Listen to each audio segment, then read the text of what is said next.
The next area is express empathy. We will spend a lot of time talking about expressing empathy. This is a way that we really try to understand the experiences of our families. And I've got to tell you that most of us think that we're really good listeners. Most of the time we think that we are able to listen very well and express empathy very well.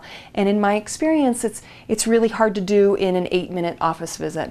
We get pressured for time, we have people waiting, and it becomes very difficult to sit back and listen.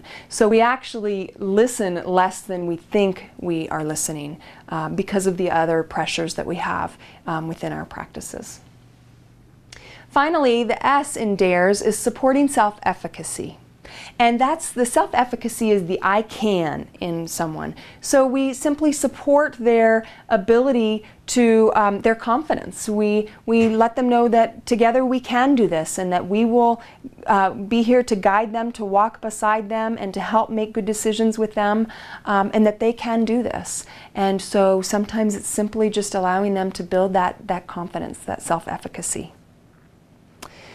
So that's a very brief overview of motivational interviewing. The intention here is that we are all have an opportunity to just have a brief overview so that when we meet face-to-face in June, we have a little bit of background knowledge. So that when we start the trainings, we all have this common knowledge. Now, I've included a couple of resources here. There's a website that you can visit. It's the Motivational Interviewing website. It's actually motivationalinterview.org, which is an excellent website for resources. There are also 2 books here. One is the book. The third bullet point down is the book on motivational interviewing, and that's the 2nd edition. It's Preparing People for Change by Miller and Rolnick. Now that's a very big hardback book talking in general about motivational interviewing. The middle bullet point here is Motivational Interviewing in Healthcare, Helping Patients Change Behavior. This is a 2008 book. It's an excellent book. It's a very small book, very easy to read, and great if you're interested in learning more about motivational interviewing and using it in the primary care setting. Now finally, I want to just remind people of what we've got scheduled.